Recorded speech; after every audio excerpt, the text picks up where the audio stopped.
1과는 태초의 함과 아담 하나님의 품을 떠나다. 4과 두려워하여 숨었나이다. 5가 하나님이 세상을 이처럼 사랑하사. 그렇습니다. 그리고 6과는 하나님은 아담이 돌아오기를 원하십니다. 이건 어떤 걸 것 같아요? 이제 예수님을 영접하는 것. 이제 내가 지금까지 하나님께서 이렇게 사랑하셨다는 얘기를 들었지만 어떻게 해요? 그렇게 하나님의 프로포즈가 있었지만 내가 반응을 하지 않으면 그 관계가 형성되지 않는다는 것이죠. 그래서 그 문제입니다. 그래서 48페이지 보면 밑에 좀 하면서 당신 프로포즈를 받아본 적이 있으십니까? 관계가 성립되어 결혼에 이르려면 한 사람이 프로포즈하고 한 사람은 프로포즈를 받아줘야만 가능합니다. 하나님과 관계가 성립되기 위해서도 마찬가지입니다. 이렇게 해서 처음에 옛날 연애하던 이야기도 조금 하시고 프로포즈 한 이야기도 하시고 그래서 재미나게 풀어가다가 어떻게 결혼하셨나요? 이런 얘기도 들어보고 프로포즈를 어떻게 하셨나요? 이런 얘기도 들어보시고 그리고 하나님께서 지금까지 저를 통해서 성경을 통해서 이렇게 사랑한다는 고백을 계속 일과부터 하셨는데 이제 어떻게 하시겠습니까? 이렇게 이제 해서 어떤 강압적인 게 아니라 하나님의 나한테 대한 사랑의 고백을 프로포즈를 받았는데 나는 어떻게 해야지?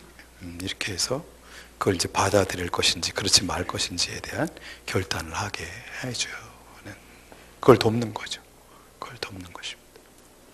그래서 이제 여기서는 돌아온 사람, 대표적인 둘째 아들 이야기를 이제 합니다. 1번을 같이 읽어볼까요? 시작. 둘째 아들은 아버지에게 무엇을 요구하였습니까? 아들의 요구를 받은 아버지의 마음은 어떠하였을까요? 아들의 요구에 아버지는 어떻게 반응하셨나요? 그렇습니다. 11절, 12절 같이요. 이르시되 어떤 사람에게 두 아들이 있는데 그 둘째가 아버지에게 말하되 아버지여 재산 중에서 내게 돌아올 분깃을 내게 주소 하는지라. 아버지가 그 살림을 각각 나눠 주었더니 거기까지요? 거기까지만 보시겠습니다. 무엇을 요구했죠? 분깃을 아버지여 재산 중에서 내게 돌아올 분깃을 내게 주소서 그렇게 요구했습니다. 그런데 뒤에는 분깃을 나눠주었다 이렇게 하지 않고 그 살림을 각각 나눠주었더니 이렇게 표현하고 있죠. 그래서 저는 이걸 잘 찾아보지 않았는데 묵상을 할 때 우리 양정 목사님이 이걸 묵상하면서 이건 앞에 분깃과 뒤에 분깃은 살림이란 단어는 다르다라는 얘기를 해줘서 감동이 있었어요. 그러니까 아들은 그냥 아버지가 지금까지 벌어놓은 것 중에 나에게 도와줄 거 주세요 이렇게 얘기했는데 아버지에게는 그것은 생명과 같은 살림이었다는 것이죠. 생명과 일생을 통해서 생명을 걸고 땀 흘려서 일어놓고 갖고 놓은 것이라는 것입니다. 아들에게는 아버지가 모아놓은 재산이 그냥 분깃이고 별거 아닐 거지만 아버지한테는 생명과 같은 살림이라는 것입니다. 그래서 그것을 나눠주었다고 그럽니다. 근데 각각 나눠주었다 하는데 이것도 그때 당시 이것은 사람들이 생각할 때 이것은 그 터키 지역이나 이런 지방 사람들이 생각할 때는 죽지도 않은 아버지에게 이 재산을 요구하는 것은 안 되는 일이라는 것이죠. 그럴 수 없는 것이죠. 그래서 이것은 이런 말이 될 수도 있는 거예요. 아버지 이제 은퇴하시죠. 제가 이제 다 감당하겠습니다. 어쩌면 이건 돌아가시라는 어떤 요구 같은 말이 될 수도 있다는 것입니다. 그래서 동네 사람들이 그때 당시 동네 사람들은 전부 어떻게 하죠? 전부 사촌 관계 정도 되는 사람들이죠. 그러니까 한 1000여 명이 모여 사는데 그 사람들은 거의 다 사촌이죠. 그 사람 안에서 결혼하고 다 그렇게 살아가는데 이런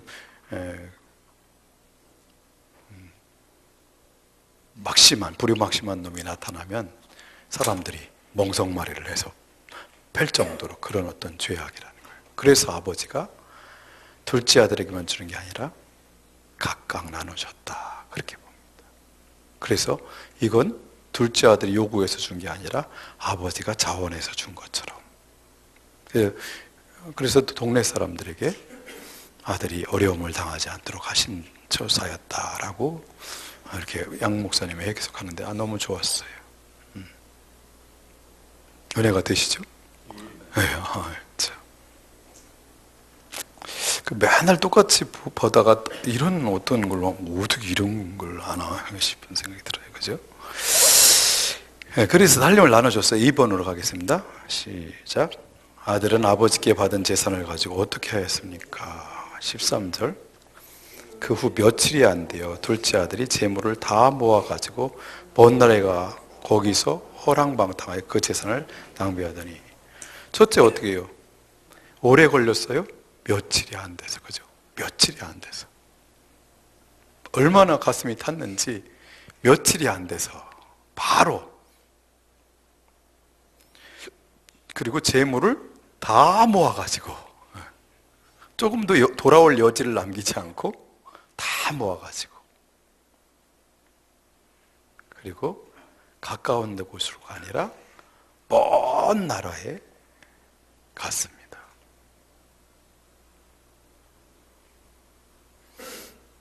거기서 허랑방탕하여 그 재산을 낭비했습니다. 처음에는 허랑방탕하고 싶어서 간 건 아닐 거라고 저는 생각해요. 아버지의 사는 방식이 마음에 안 들었을 거예요. 어떻게 저렇게 맨날 찌질하게 농사만 짓냐, 어떻게 양이나 소나 치고 저러고 사냐, 아이고 형도 답답하고 아버지도 답답하고 내가 가서 보란듯이 사업해서 한번 멋지게 성공해서 돌아와야지, 이런 마음으로 갔는지도 모르죠. 근데 인생은 우리가 뜻하는 대로 계획한 대로 돌아가는 게 아니에요. 가서 사업 한번 제대로 하지 못하고 친구들과 어울리고 허랑방탕하게 세월을 보냈어요. 돈을 다 쓰고 시간을 낭비하고. 소문에는 어떻게, 큰아들한테 들린 소문은 뭐라고 들렸죠? 창기와 먹어버렸다 그랬어요. 그렇게 되어버렸네요. 인생은 우리가 계획하고 생각한 대로 잘 안 되는 것 같아요. 자, 3번이요. 아들이 아버지 곁을 떠난 이유는 무엇일까요? 로마서 1장 28절. 거기서 그냥 그렇게만 고기만 쓰시죠. 마음에 하나님 두기를 싫어하며. 마음에 하나님 두기를 싫어하며. 저는 그렇게 본 거예요. 아버지하고 같이 있는 게 불편하고, 그래서 아담이 하나님의 통치를 받기를 싫어서 자기가 왕 되고 싶어서 그런 것처럼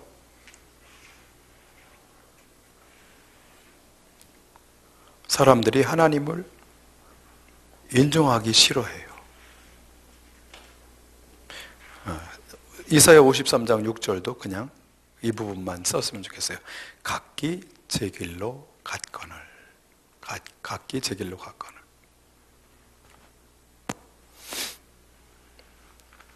아까는 여기서 말하는 게 봉집사님 편했었는데 지금은 웅웅거리는데, 여기서 말하는 거나 위에서 말하는 거나 똑같았는데 지금은 좀 웅웅거려요. 각기 제 길로 갔거늘. 자기가 원하는 길을 가는 거죠. 아비가 원하는 길이 아니라.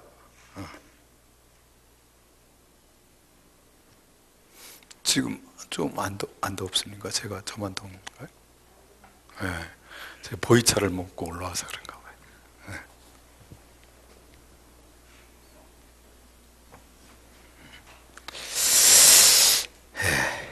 그렇습니다. 4번을 같이 읽어보겠습니다.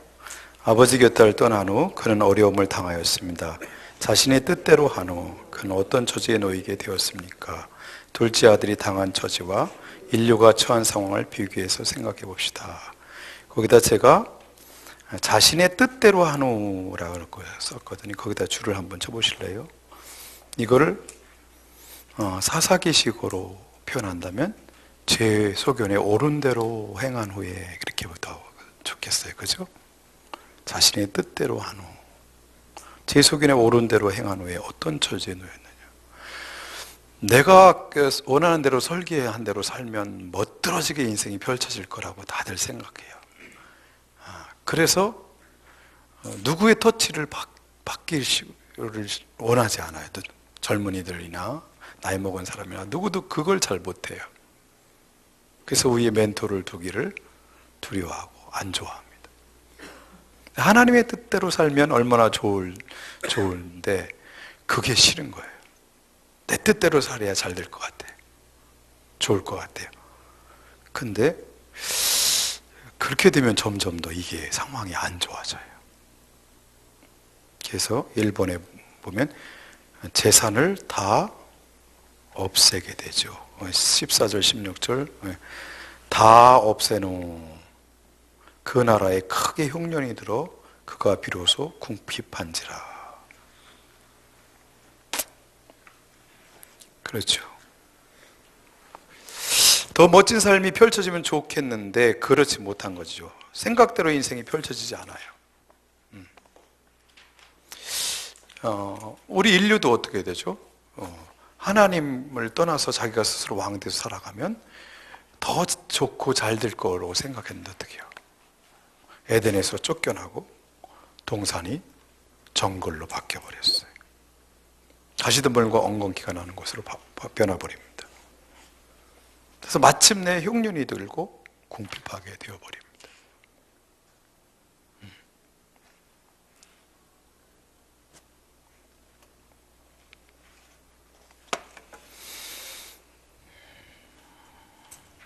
그래서 어떻게 해요? 또 2번은 부처산이죠. 15절 가서 그 나라 백성 중 한 사람에게 부처사니 그가 그를 둘로 보내어 돼지를 치게 하였는데 부처산에 자유롭게 살고 싶어서 아버지 곁을 떠났는데 종으로 살게 되죠. 자유가 아니라 아들도 아니고 종이 되었죠. 자유는 하나님 뜻대로 살아내는 것 안에 자유가 있는 줄 믿습니다. 네. 사람들은 그래요. 교회 가면 하지 말라는 것이 왜 이렇게 많냐고. 근데 이제 자유에 대해서 제가 이제 그것도 최영기 목사님 강의 중에 들은 건데 자유에 대해서 이분이 설명하는데 그렇더라고요. 이 탁구 예를 들었어요. 탁구를 잘 치는 사람을 쳐보면 숟가락을 가지고도 탁구를 치는데 상대방하고 치는데 주고 싶은 대로 툭툭 다 넘겨준대요. 코너로 폭폭 찔러준대요. 근데 못 치는 사람이 생각할 때는 어떻게 해요? 마음껏 내 마음대로 팍 휘두르는 게 자유가 아니라 어떻게 해요? 참 자유는 내가 주고 싶은 곳에 정확하게 공을 주는 게 자유인 거죠. 우리 교회에 당구 천 치는 분이 있어요. 그분 얘기도 하면 재밌는데 도박과 이런 거에 술 중독에 걸렸던 분인데 보라를 하고 나서 직장도 직장 다니다가 사장이 조금 기분 나쁜 소리 하면 들이받고 때려치고 3개월 만에 몇 개월 만에 때려치던 사람인데 보라를 하고 나서 사람이 변했어요. 그리고 작년부터 신실하게 사업가가 됐어요. 참 놀라운 일입니다. 땀 흘려서 땀을 흘리면서 일하는 사람이 됐어요. 꿈이 생겼어요. 돈 많이 벌어서 하나님 나라를 세우는 데 쓰겠다는 거예요. 부부가. 아직 술은 못 끊었어요. 근데 도박을 끊고 다른 걸 끊었어요. 그래서 3년 만에 예수 믿은 지 보라 한 지 3년 만에 목자가 됐어요. 이건 기적 같은 일이거든요. 목자가 되면 다른 사람을 다 섬겨야 돼. 매주 집에서 밥을 해 먹이고 연약한 사람들을 전도하러 다니고 섬기러 다니고 차 태우러 다니고 막 이러는데 그 목장은 그 사람들이 전도한 사람을 가지고 분가를 했어요. 80 넘은 노인 하나, 그리고 이상하게 그 집은, 그 목장은 술 주정뱅이들이 술 중독에서 아직 벗어나지 못하는 30대 애기 엄마, 그리고 지난번에 어제 두 번째 불교에 다녔던 그 59세 아줌마, 이렇게 2명이 분가를 하면서 3명을 전도했어요. 이게 몇 년, 2년 안에 이루어진 일이에요. 그러니까 여전히 자기는 연약한 가운데 있으면서도 불구하고 영적인 방향으로 방향을 잡고 가고 있어요. 저는 이것 때문에 술 안 끄는 걸 제가 분명히 아는데도 목자로 세웠어요. 저는 어떤 가능성을 봤냐면, 저는 두려워서 만나지 못할 사람은 이 사람은 그냥 아주 편하게 만날 것 같아요. 불신자들 중에. 그래서 목자로 세웠어요. 근데 이제 아내는 중보기도 은사가 임해서, 우리 교회 중보기도 은사가 임한 사람이 딱 한 사람인데 매일 와서 3시간씩 이상씩 기도를 하는데, 그건 가르쳐 주지도 않았는데 세계를 위해서 기도해요. 그러니까 참 희한한 일이에요. 그래서 은사라고 저는 생각해요. 우리 성령 체험 시간이라고 있는데, 성령 체험 시간에 이분이 방언받기를 기도했어요. 한 20분 정도 기도하거든요. 근데 뭐 제가 가서 뭐 안수도 하는 것도 아니고 그냥 쭉 서서 생명의 삶 과정에 서서 이제 응답받기를 원하는, 성령께서 일하시는 걸 경험하기를 원하는 사람, 그걸 놓고 딱 한 20분 정도 기도해요. 그러면 저는 어떻게만 하냐면, 성령님 이 시간 일하여 주시옵소서, 일하여 주시옵소서, 그렇게 조용히 이렇게 지금 얘기하는 것은 그렇게만 합니다. 근데 이제 그거 할 때마다 겁나요. 아무 일도 일어나지 않으면 어떡하지? 이제 생명의 삶 과정 중에 성령에 대해서 배우고 나서 다음 주에 그걸 해요. 성령 체험 시간을. 지금도 성령 일하시는 걸 보게 하고 싶어서. 우리 교회는 뭐 은사제필을 하는 것도 아니고 그러니까 그 시간만 딱 한 번 하거든요. 근데 병 고치기를 원하고 뭐 방언받기를 원하고 이런 그날 확인될 수 있는 기도 제목 한 가지만 갖고 일주일 동안 금식하고 오라고 그러는데, 금식 안 해도 한 끼만이도 기도하고 오라고 그래요. 그런데 이 자매는 기도가 안 되니까 방언받고 오래 기도하고 싶어서 그 시간 방언받기를 위해서 기도했어요. 근데 방언이 안 임했어요. 근데 뭐가 임했냐면 중보기도 은사가 임했어요. 그래서 막 기도를 그렇게 하는 거예요. 매일간. 근데 집에서 기도하다가 방언이 터졌어요. 그런 일들이 일어나요. 그래서 그 자매는 기도하고, 아까 말한 그 사람이거든요. 완벽주의자고, 남편은 7번 여행 막 그러고 돌아다니는 사람이에요. 근데 그 친구 당구 치는 걸 한번 가봤어요. 요즘 고등학생들 당구를 가르쳐 주더라고요. 우리 교회 애들을. 근데 3쿠션을 치는데 가서 봤어요. 네. 이제 집사님 중에 하나가 직장에서 내기 당구를 할 때마다 밥을 사게 된다고, 나 좀 가르쳐 달라고 그러니까 같이 갔어요. 나도 가려 그러고 내가 따라갔어요. 그랬더니 집사님이 250인가 당구를 치는데 이게 탁 치는데, 이걸 살살 이렇게 치라고요. 살살. 그런데 250 치는 분은 이걸 살살 친다고 하는 게, 살 하다가 이게 공이 안 나갈 거라고 생각하면 불안하면서 이게 푹 하면서 이게 큐대가 흔들리더라고요. 이걸 계속 잡아주면서 힘 빼라고 하는데 그 힘을 못 빼는 거예요. 힘 빼세요. 힘 빼. 근데 이 집사님이 이렇게 해가지고 슬쩍 툭 치는데요, 공이 몇 바퀴 돌으면서 탁탁탁탁 맞아요. 그거 참 희한합니다. 자기가 보내고 싶은 대로 공이 당구알이 축축축축 하는 거예요. 이게 자유라는 거죠. 근데 우리가 하나님의 말씀에 있어서 그걸 그대로 안 사고 내 맘대로 사는 게 막 마음대로 힘껏 치는 게 그게 자유일 것 같지만, 하나님 말씀대로 내가 나를 절제하고 명령에 순종하고 살아가는 것에 참 자유가 있죠. 직장 생활도 마찬가지죠. 내 기분 내킨 대로 막 들이받고 그러면 나중에는 자유가 점점 줄어들어요.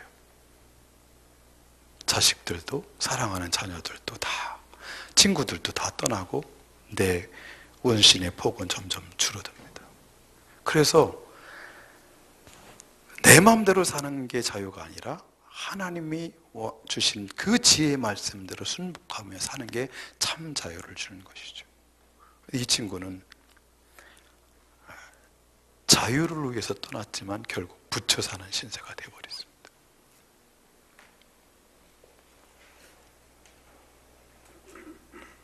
그리고 뭘 하죠?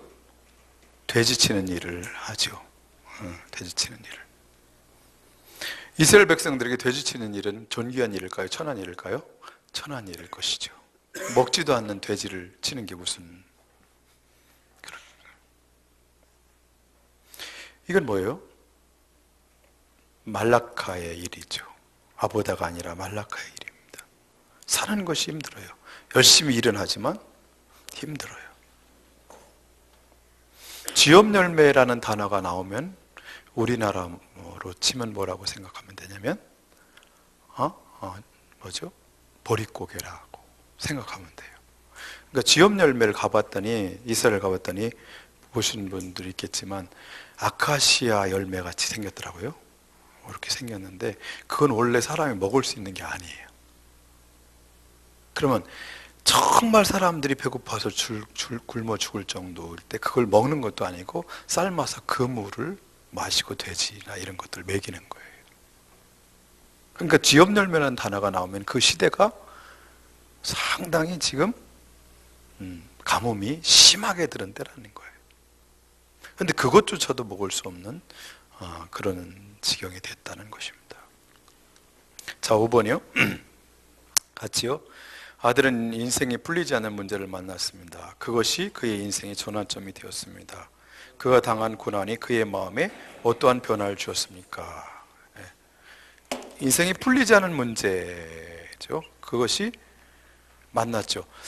우리들이 살아가면서 어떤 때는 이렇게 하면 되는데 어느 시점이 딱 되면 지금까지 하던 방식이 안 통할 때가 있어요.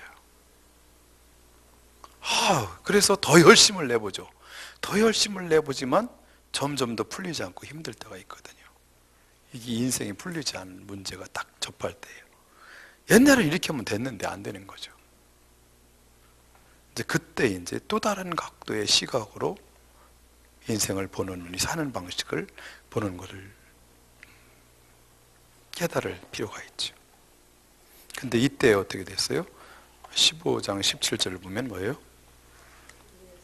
스스로 돌이켜, 그렇게 했어요. 이 스스로 돌이켜라는 말이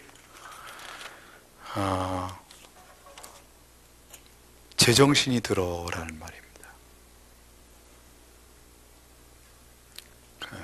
Come his sense, 그의 센스가 돌아왔다, 그렇게 되어 있어요. 그의 센스가 돌아왔다. 그러니까 지금은 지금까지는 제정신이 아니게 산 거예요. 센스가 이제 회복돼서 돌아왔어요. 대부분의 사람들이 이제 여기서요,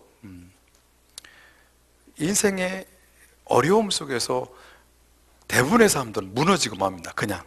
그죠? 더 거칠어지고. 그래서 상처 얘기가 많이 나오기도 하고 뭐 이런 얘기 했잖아요. 근데 이 사람은 어떻게 해요? 이때가 무너지지 않고 제정신이 들었어요. 센스가 회복됐어요.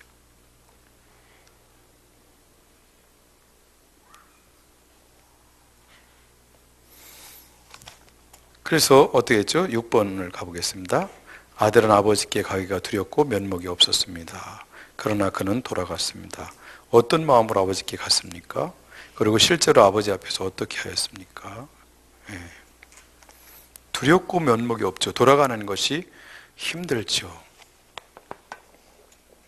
근데 어떤 마음으로 가죠? 15장 18절 같이요. 내가 일어나 아버지께 가서 이르기를 아버지 내가 하늘과 아버지께 죄를 지었사오니 지금부터는 아버지의 아들이라 일컬음을 감당치 못하겠나이다. 나를 품꾼의 하나로 보소서 하리라 하고 이에 일어나서 아버지께로 돌아가니라. 아직도 거리가 먼데 아버지가 그를 보고 측은히 여겨 달려가 목을 안고 입을 맞추니 아들이 이르되 아버지 내가 하늘과 아버지께 죄를 얻었사오니 지금부터는 아버지의 아들이라 일컬음을 감당치 못하겠나이다. 어떤 마음으로 가죠? 네. 회개하는 마음이죠. 그죠? 그래서 아버지 아들이라 일컬음을 감당하지 못하겠습니다. 그래서 나를 품꾼의 하나로 써주세요 하는 마음으로 갔어요. 요즘 사람들이 교회에 올 때 이런 자세로 오는 분들을 여러분 좀 교회에서 보시나요? 아니죠. 전도를 사정해서 전도를 해놨기 때문에 얼마나 버팅기고 오는지 몰라요. 근데 저는 이 경험은 한 번은 꼭 해야 된다고 저는 생각해요. 이 심정. 아버지 저를 지옥으로만 보내지 말아주세요. 천국에 그냥 문 안에만이라도 들여보내주세요. 제발 저 좀 살려주세요. 이런 마음이 우리에게 필요하다고 저는 생각합니다.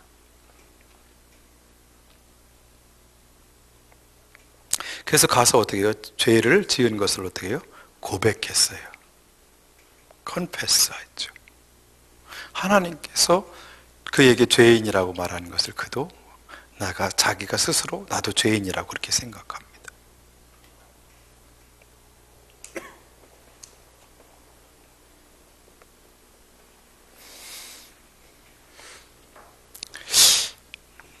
여기서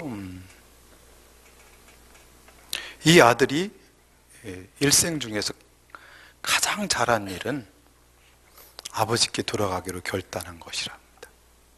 그리고 돌아간 것이죠. 여기서 이 얘기를 좀 많이 해주십시오. 어제도 우리 같은 목교 묵상 모임 친구 목사님이 그러시더라고요. 이번 하고 있는 사람이 다 긍정한대요. 하나님이 창조한 것도 긍정하고 다 받아들이는데 영접을 안 하려고 한대요. 거기서 딱 막히는 거예요. 거기서 어떻게 했으면 좋겠냐고 그러시더라고요.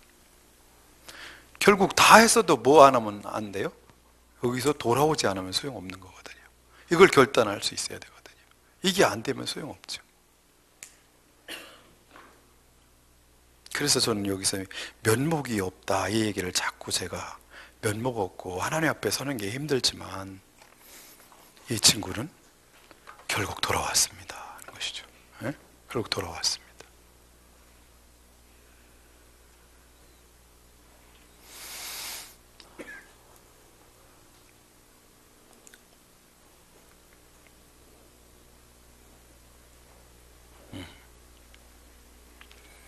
근데 이 친구는 품꾼의 하나로 써달라고 그러는데 아버지는 아니죠. 아들아 아니다. 7번 보겠습니다. 만일 당신의 아버지라면 재산을 다 탕진하고 돌아온 당신을 어떻게 대하실 것 같습니까? 여기서 이제 이 이야기를 들어주시고 얘기도 해주시면 좋습니다. 우리 아버지 같았으면 아마 호적에서 봤을 거예요. 다리 몽둥이 부러졌어. 리얼리티하게 자기의 이야기를 쭉 해주시고 그리고 나서 상대방 이야기를 좀 듣습니다.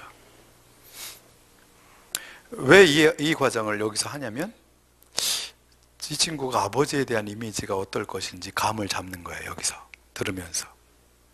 그래서 어떻게 도와주면 막힘이 없이 하나님을 영접할 수 있겠는가, 아버지로 모실 수 있겠는가 하는 것을 그 이야기를 들으면서 캐치해내서 그걸 돕기 위함이에요. 그래서 내 아버지, 내 육신의 아버지는 어떻게 했을 것이냐 이렇게 재산을 탕진하고 그래서 우리 아버지 이야기 좋은 얘기 하지 말고 정말 힘들게 하는 그 아버지 얘기도 하고 그렇게 간증을 쭉 하시면 좋습니다. 그리고 얘기를 듣고, 이 친구는 하나님을 아버지로 영접하는 게 굉장히 힘들겠구나. 제가 하는 경우는 그런 사람이 없었지만 다른 교회 목사님 같은 경우는 하나님 아버지라고는 하는데 하나님 아빠라고 하면 그건 죽어도 못하겠다고 하는 친구들도 있다고 그랬어요. 그러니까 하나님을 아버님 이렇게는 할 수 있겠는데 아빠 이렇게는 친근하게 못하겠다는 거예요. 그만큼 아버지에 대한 이미지가 그 사람을 영적인 세계까지 연결이 되어 있어요. 그래서 이 부분을 어떻게 도울까 이야기를 충분히 들어주실 필요가 있습니다.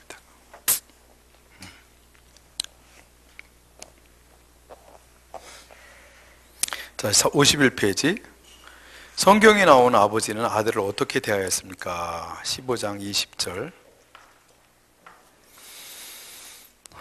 같이요. 이에 일어나서 아버지께로 돌아가니라. 아직도 거리가 먼데 아버지가 그를 보고 측은히 여겨 달려가 목을 안고 입을 맞추니. 그랬습니다. 여기서 가장 중요한 단어가 뭘 것 같아요? 측은히 여겨죠. 측은히 여겨. Filled with compassion. compassion으로 가득해서 그런 의미거든. compassion은 뭐죠? 내 고통을 컴하는 거, 같이 느끼는 거죠. 그 아들이 느끼고 있는 그 고통을 아버지가 똑같이 느끼는 거예요. 제가 얼마나 지금 아버지에게 정말 죽고 싶은 심정으로 온 것을 다 느끼는 거예요. 똑같이. 얼마나 부끄러워서 오고 싶지 않은 걸 어떤 결단 속에서, 수치스럽음 속에서 오고 있는 것을 다 느끼는 거예요. 똑같은 고통 속에서 그것을 느끼면서 받아주는 것이죠. 그래서 그 마음으로 달려가서 그 아들을 안아줍니다.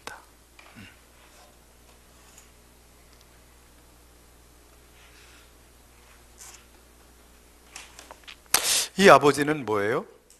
돈에 대해서 묻지도 않고 따지지도 않으셨습니다.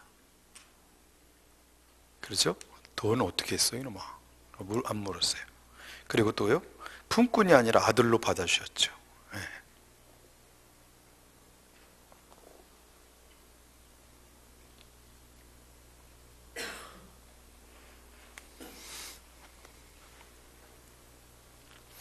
저는 욥기를 묵상하면서 하나님이 도대체 우리를 어떻게까지 다루시는가 하는 생각이 복잡했었어요.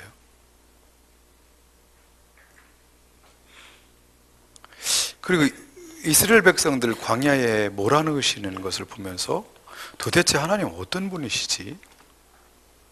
그 생각이 들어요. 이 시대는 자꾸 어머니의 사랑 식의 사랑만 사랑같이 사람들이 인식하는 경우가 많은 것 같아요. 무조건 용서하고 받아주고 따뜻하게 하고, 그래서 요즘 시대같이 상처를 얘기를 많이 하는 시대도 없는 것 같아요. 근데 하나님 아버지는 보면 이스라엘 백성들을 광야로 몰아넣으시거든요. 그 거친 광야로 몰아넣으신단 말이죠. 그리고 하늘에서 오늘도 만나가 내리지 않으면 굶어 죽을 수밖에 없는 그런 상황, 메추려가 내리지 않으면 고기를 먹을 수 없는 상황, 물을 터치지 않으면 먹을 수 없는 그 상황으로 몰아넣으셔요. 그걸 또 40년간 그렇게 굴리시거든요. 이스라엘 역사를 보면 평안했던 것보다는 죄를 지을 때마다 전쟁을 통해서 투디려 패는 때가 많았지, 잠깐 동안 솔로몬 때나, 그죠? 다윗 때 한 번 나라가 용성했지, 그 외에는 그런 적이 없었던 것 같아요.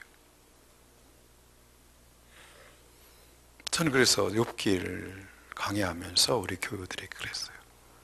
여러분, 아버지 사랑도 사랑입니다.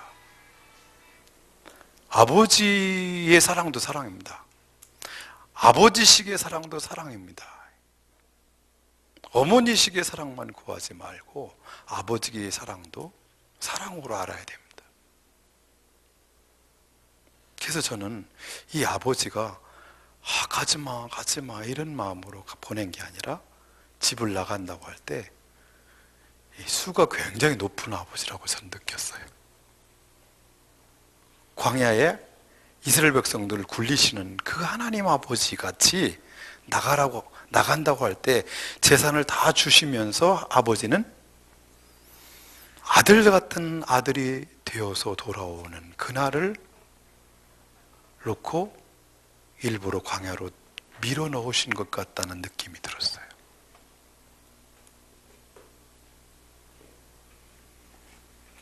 수가 굉장히 높으신 것이죠. 그래? 가라 하는 거죠. 그러면서도 계속 기다리시죠. 그 아들이 아들답게 되어서 돌아오는 그날을 기다리고 계시는 아버지죠.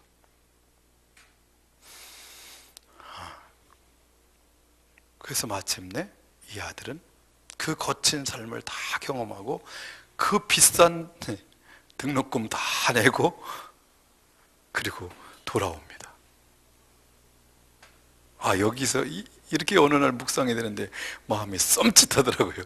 하나님 참 대단하시다. 이거 그죠?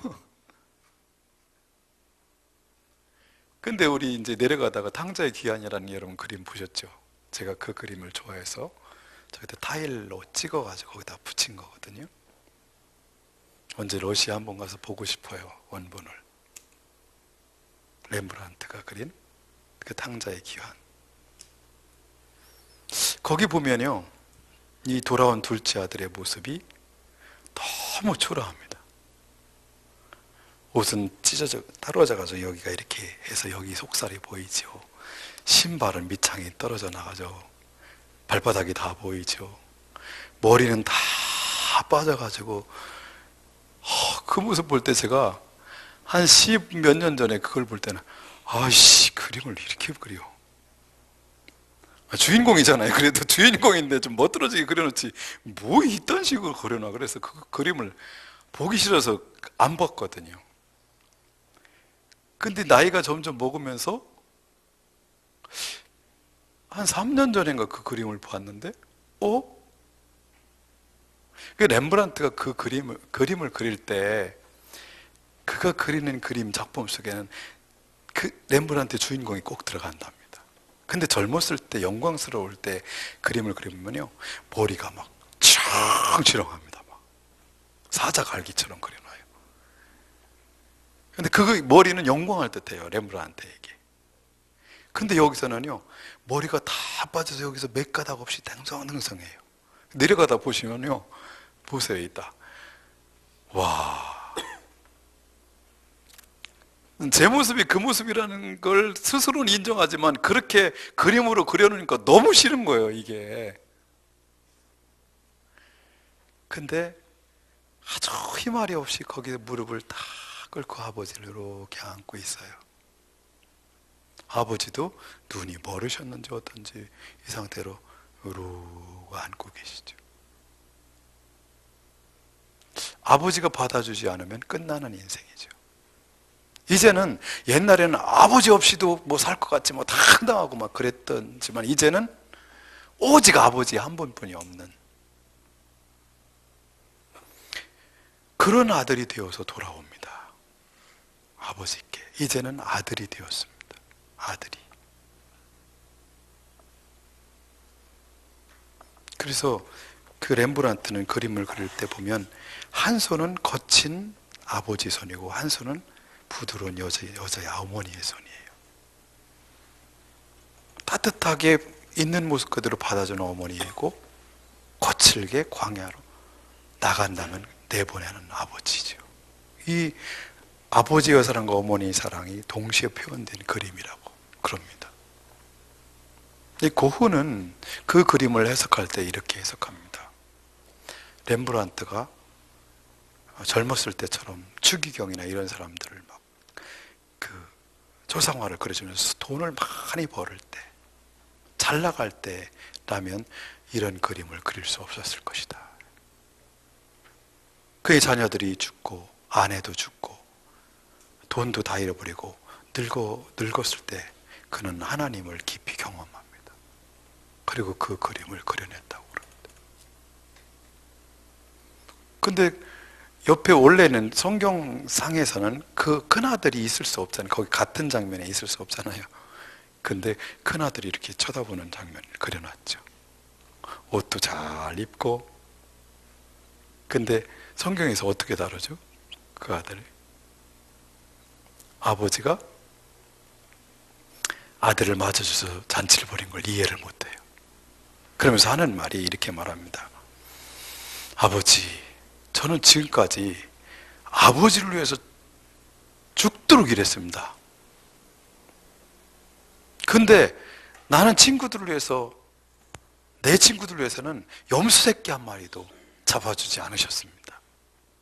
근데 어떻게 창기하고 아버지의 자선을 다 탕진한 저놈이 왔는데 살진 소를 잡습니까? 그러면서 집 안으로 들어가지 않죠. 분노해가지고. 그때 아버지가 달랬다고 그러거든요. 달랬는데 그 달랬다는 단어를 원어로 찾아보니까 강권해. 얘야, 그러지 마. 참 막 간청을 한 거더래. 간청. 그러니까 기도할 때 누가 보면 간청 기도 나오잖아요. 강청 기도. 그 단어하고 같은 단어예요.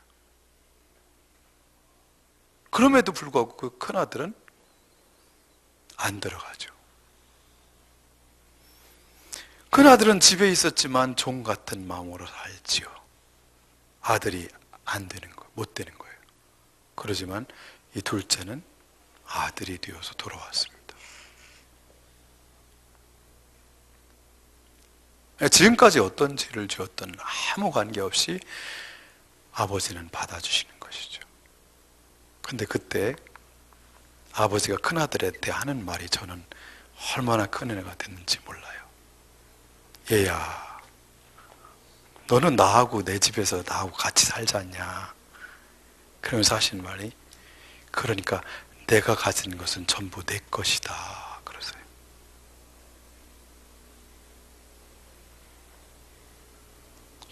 아버지는 이미 재산을 다 주셨어요. 큰아들로 주셨어요. 근데 그걸 누가 인식을 못해요? 큰아들이 인식을 못해요. 우리들의 삶이 그렇지 않은가 하는 생각이 들어요. 아버지는 이미 네가 나하고 가까이 있는 만큼 네가 내 아들이니까 너는 나의 상속자요. 이건 전부 네 거라고 이미 다 주셨다는 거예요. 저는 그 말씀을 묵상하면서 얼마나 마음이 평하고 기뻤는지 몰라요. 살다 보면 돈의 문제에 얼마나 걱정할 일이 많아요. 근데 다 네 거라는데, 그죠? 그래서 우리들이 살아가면서 저는 그 말씀이 그렇게 좋더라고요. 너는 나하고 같이 있으니까, 내 집에 같이 있으니까 내가 가진 거 전부 네 거다. 우리는 이걸 확신하고 살았으면 좋겠어요. 이걸.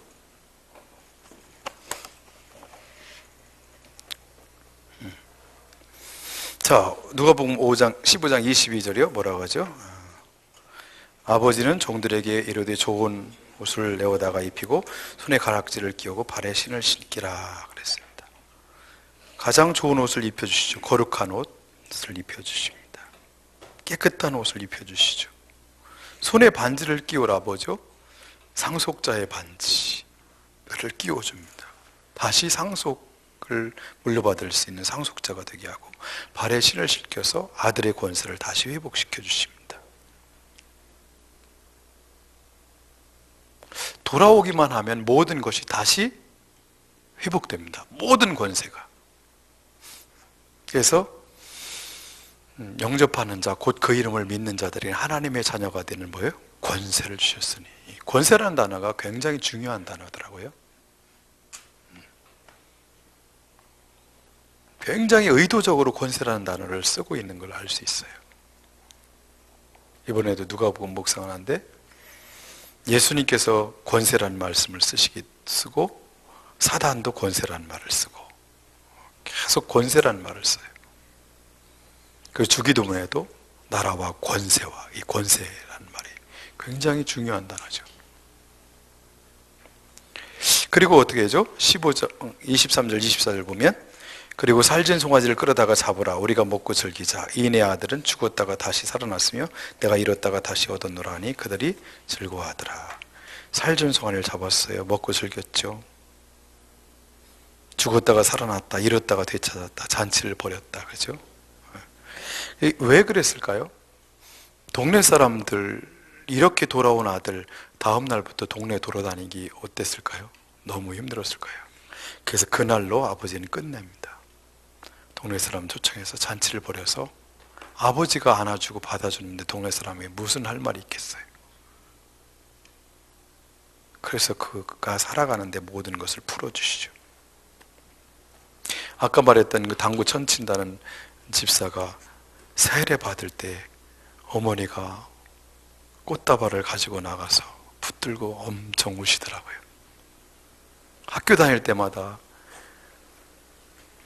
등록금을 꼭 2번씩 냈대요. 한 번 지원 가서 다 엄마 등록금 다 썼는데 그러면 한 번 또 갖다 내고, 아르투시 하다가 교관 두드려 펴가지고 가서 사정해가지고 아르투시는 못하고 그냥 징계만 받지 않도록 하고, 군대 가서도 또 소대장한테 대들고 그래가지고 군대까지 엄마가 쫓아가고 맨날 그렇게 뒷바라지만 했었는데 그 아들이 예수를 믿고 돌아오는 걸 보고 어머니가 엄청 우시더라고요. 그리고 우리 교회에 그 누이 동생이 있어요. 누이 동생은 얼마나 고마운지 새언니 양장을 한 벌 사다가 세례 받을 때 딱 주더라고요. 그리고 그 사람들이 세례 받고 3년 후에 목자가 되는 날 또 어머니가 또 엄청 우시더라고요. 죽었다가 살아온 거죠, 정말. 그죠? 잃었다가 얻은 아들이죠. 그런 역사들이 일어날 때마다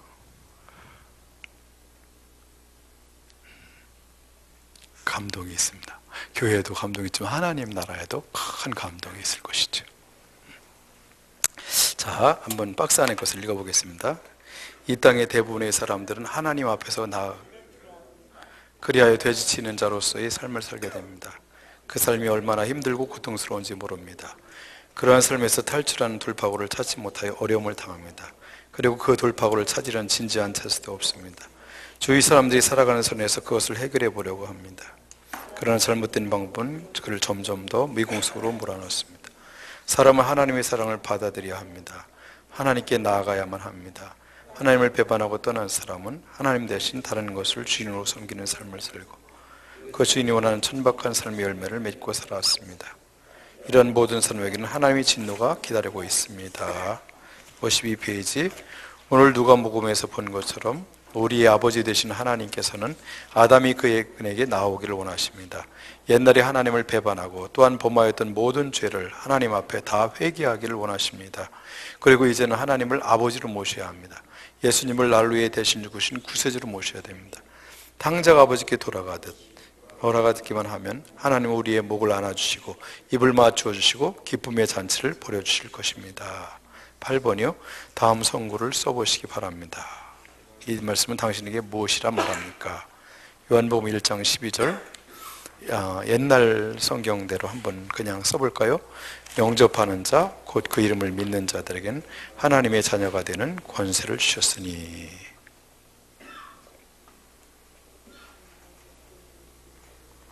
To become children of God. 하나님의 자녀가 되는 권세.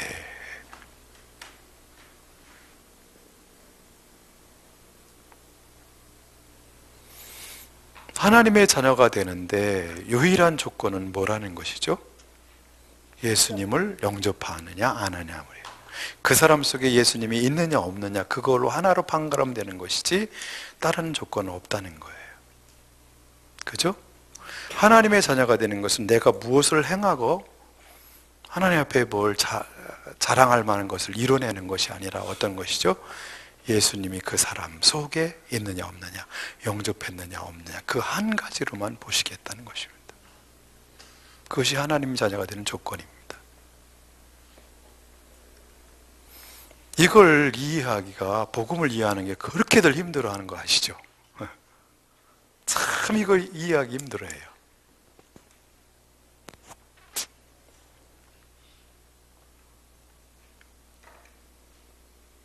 그리고 계시록 3장 20절 같이요. 볼지어다 내가 문 밖에 서서 두드리노니 누구든지 내 음성을 듣고 문을 열면 내가 그에게로 들어가 그와 더불어 먹고 그는 나와 더불어 먹으리라. 여기서 내가 문 밖에 서서 두드리는 나는 누구죠? 예수님이시죠. 그죠? 네. 근데 우리 딸이 한번 양육을 할 때 어떤 청년이 저에게 이제 인사이트를 준 청년이 있었어요. 그게 무엇이었냐면, 그래. 내가 하나님을 찾아가도 구해도 하나님이 나를 받아주실까? 이거였어요. 딴 사람은 몰라도 내가 하나님한테 가도 하나님이 나를 받아주실까? 이런 얘기였어요. 그러니까 주도권을 누구에게 내가 먼저 구하는 것처럼 생각하는 거예요. 그런데 우리 딸이 이걸 가지고 설명을 해줬대요. 내가 문 밖에서 두드리노니 먼저 두드리고 찾아오시는 분이 누구라는 거죠? 하나님이라는 거예요. 예수님이라는 거예요. 의외로 이거에 걸려있는 사람 많습니다. 내가 구해도 하나님이 나 같은 것도 받아주실까 하는 그 생각이 많이 있어요. 그래서 이것을 이 본문이 이걸 해결해 줍니다. 먼저 문을 두드리시고 나하고 함께 하기를 원하시는 분은 내가 아니라 누구라는 거예요? 주님이라는 거예요.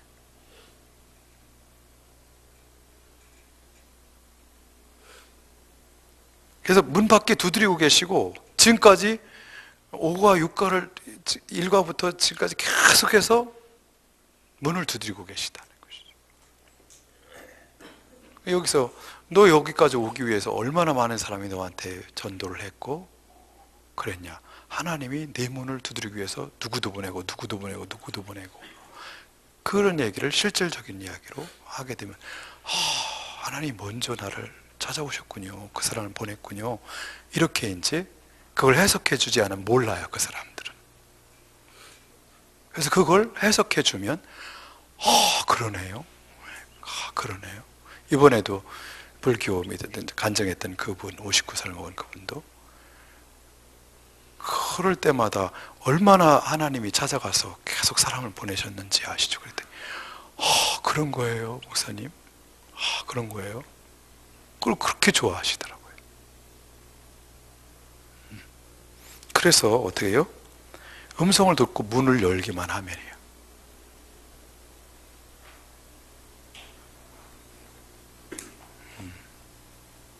내가 100% 안 믿어져도 어느 부분 네가 믿어지냐? 저는 이제 점검을 하는 것 중에 있어요.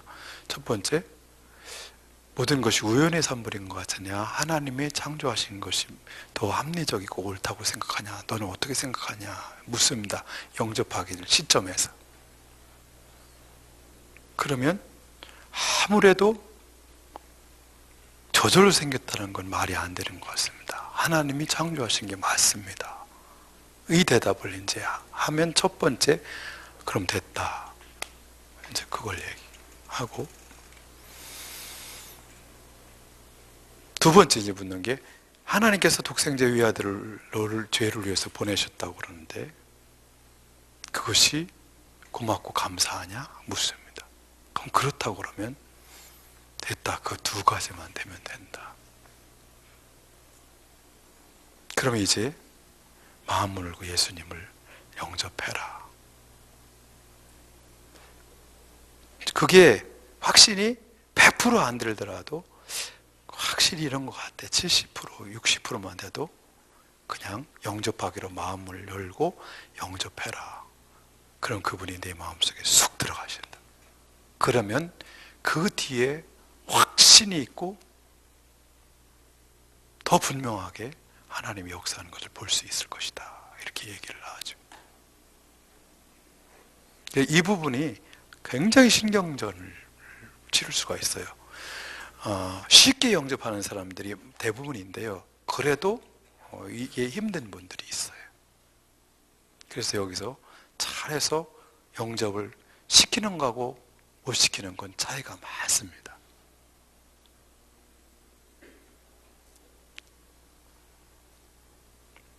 그렇게 되면 열면 어떻게 하나요? 내가 그에게로 들어가 그와 더불어 먹고 그는 나와 더불어 먹으리라. 식구가 되셔서 같이 사신다는 것이죠. 자, 9번이요. 같이 읽어보겠습니다. 지금까지 공부하시면서 하나님이 당신에게 어떤 분이시며 어떻게 당신을 사랑하셨는지를 다 들었습니다. 이제 어떻게 하시겠습니까? 그분의 사랑을 거부하시겠습니까? 아니면 하나님을 당신의 아버지로, 예수님을 당신의 주인으로 모시고 영원토록 그분과 사랑의 관계 속에서 사시겠습니까? 당신의 마음을 한번 써보시기 바랍니다. 감사한 마음도 써보시고 회개하는 것이 있으면 쓰고 고백과 영접도 써보라고 합니다. 근데 이게 이 사람들이 쓸 때 막연할 수 있기 때문에 제가 이제 코치를 어떻게 하냐면 이렇게 써도 된다. 일과에서 배운 내용을 요약해라. 그렇죠? 하나님, 저는 제가 우연히 생긴 줄 알았어요. 그리고 우주 만물 모든 것들은 저절로 있는 줄 알았는데 하나님께서 창조하셨음을 알았습니다. 그래서 성경에 근거한 고백을 하도록 하고, 이거에 가서 그러면 어떤 하나님 아버지, 저는 그냥 어떻게 하다 부모님들이 실수해서 난 줄 알았는데 하나님께서 저를 사랑하시고 목적과 계획이 있으셔서 이 땅에 하나님의 자녀로 보내신 걸 믿습니다. 감사합니다. 그리고 이거에서 감사하고 싶은 내용을 써라. 구체적으로 써라. 그리고 3과에 가서 이제 영적 기도문을 쓰는 거예요. 지금 여기 다음 페이지 있잖아요. 영적 기도 쓰는. 그리고 나서 이제 3과에서 그럼에도 불구하고 내가 하나님 곁을 떠나서 내가 왕되어서 살았음을 고백해라. 그리고 4과 가서 그래서 지금까지 네가 어떻게 힘들었는지를 써라. 실제적인 문제를 써라. 두려워하여 숨은 결과, 하나님을 떠난 결과 하나님이 없이 살았던 상실이 된 상태로 살아갔던 삶, 관계로 어떻게 힘들었고, 동산이 아닌 정글에서 사는 삶이 얼마나 힘들었고, 일하며 사는 것이 얼마나 힘들었는지, 그리고 구체적으로 더 영적인지 성적인지 도덕적인 이런 어떤 죄들 고백할 것이 있으면 하고, 그리고 나서 이제 5과에 가서는 이제 신앙 고백이, 복음에 대한 신앙 고백이 분명히 나와야죠. 그죠? 예수님께서 나를 위해서 해주신 것이 무엇인지를 믿는 바를 써라.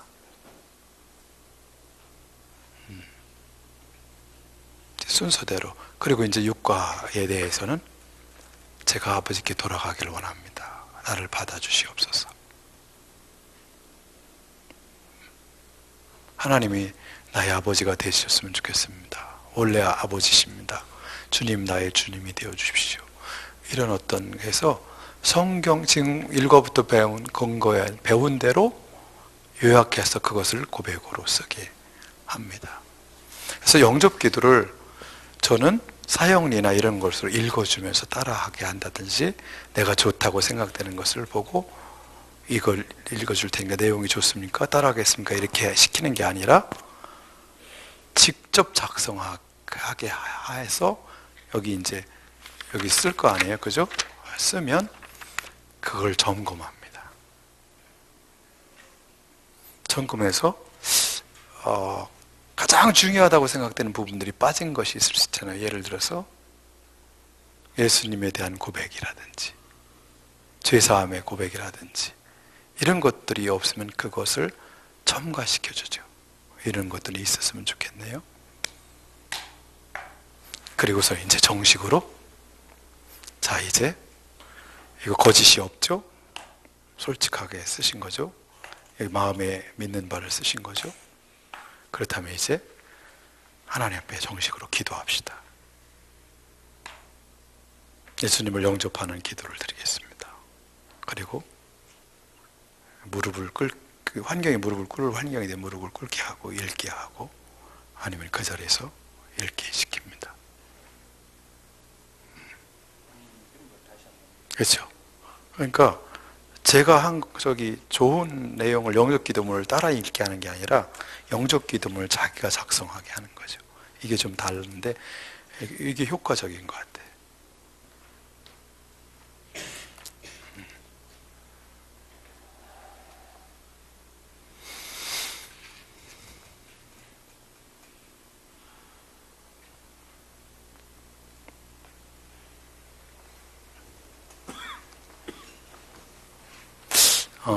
그리고 오늘 안 한 얘기가 있는데, 이제 그러면서 영접이라는 의미가 무엇인지에 대해서, 여러분 내 마음의 그리스도인 집이라는 책 읽어보셨죠? 영접한다는 것이 제가 실제적으로 이렇게 합니다. 제가 목사님네 가서 문을 두드립니다. 자매님, 형제님네 집 가서 문을 두드리면 저를 누구세요? 저 조영수 목사입니다. 어떻게 오셨어요? 그냥요, 지나가다 보고 싶어서 왔어요. 그러면 저 바쁩니다. 그냥 가세요 할래요? 아니면 어서 오세요 그럴래요? 물어봐요. 맞아들이셔야죠. 그 문을 열고 내가 들어갔어요. 그럼 차를 대접하시겠죠. 근데도 제가 저녁 때도 안 가면 어떻게 할래요? 그러면 저녁 해드려야죠. 저녁 먹고도 안 가면 9시가 되고 10시가 돼도 안 가면 어떻게 하실래요? 이런 얘기를 쭉 합니다. 그럼 어떤 사람은 왜 안 가시냐고 그러죠. 그런 친구도 있고요. 어떤 사람은 주무시도록 내 방 내드려야죠, 이렇게 말해요. 그래요. 제가 그럼 어떤 방 내주실래요? 내시를 내주실 거예요? 이렇게 하면서 이제 슬슬 얘기를 하다가, 다음날 자고 일어났는데도 안 가면 어떻게 하실래요?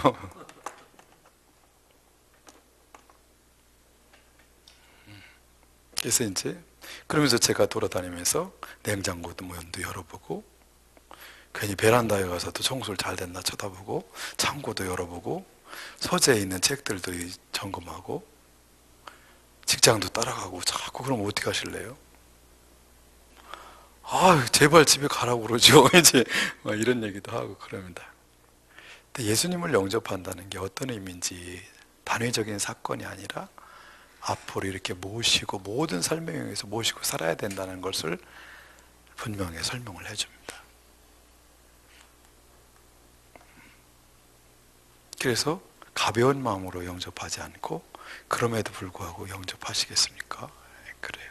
그랬더니 어떤 자매가 그래요. 그렇게 힘든 것뿐이 없어요. 좋은 건 없어요 혹시? 이래요.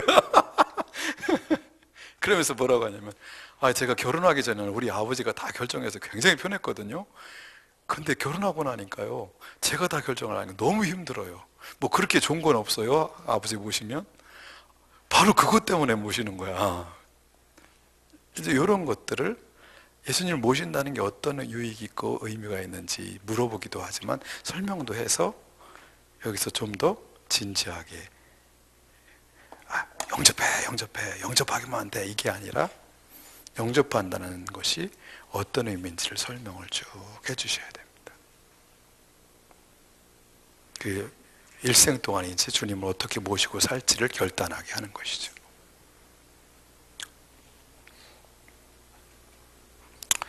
그리고 나면 이제 영접 기도를 하고 나면 이제 구원의 확신을, 점검을 들어갑니다. 그냥 끝내는 게 아니라. 그래서 원색적으로 물어봅니다. 늘 묻는 거 있잖아요. 오늘 죽으면 천국 갈 수 있습니까? 이렇게 묻는 거예요. 그럼 간다고 하면 어떻게 가요? 왜 이래? 시비를 걸어요. 분명한 복음을 알고 있는지 쿡쿡 자꾸 찔러봅니다. 어떻게 가요? 못 간다 그러면 왜 못 가죠? 그럼 대부분이 뭐라고 대답하죠? 죄 때문에. 글쎄요, 죄 때문에. 주님께, 아버지께 해드린 게 없어서. 이 말이 거의 다 나옵니다. 주님께 해드린 게 없는데 어떻게 가요? 이 말이 거의 나요. 죄 때문에. 그런데 제 문제가 그렇게 다뤘는데도 또 그거를 걸려있고 하나님께 해드린 게 없다는 얘기가 또 나와요. 그래서 거기서 그 문제를 해결해 주셔야 돼요. 그 문제를 해결해 주셔야 됩니다. 그래서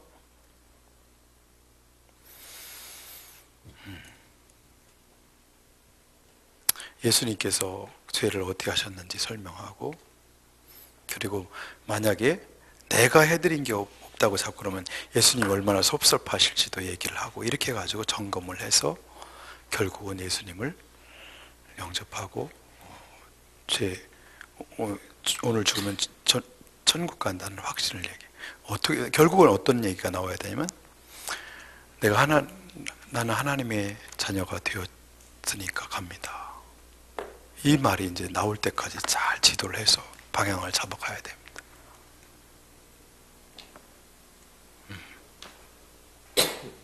죄는 어떻게 됐죠? 그러면 예수님께서 십자가에서 형벌 받으시고 저주 받으시고 심판 받으시고 제 죄값을 다 치르셨습니다. 그리고 마지막에 성령님이 어디 계시죠? 그러면 내 안에 계십니다. 이 말이 이제 다 나와야 돼요. 그러면 이제 저는 머리에 손 얹고 기도를 해줍니다. 이 시간 성령으로 충만케 하여 주시옵소서. 성령님 충만케 하소서. 충만케 하소서. 이 안에서 이렇게 이제 기도를 쭉 해주고 안아주고 이제 축하합니다. 그렇게 합니다. 그리고 나서 이제 그리고 나서는 육가를 마치는 겁니다.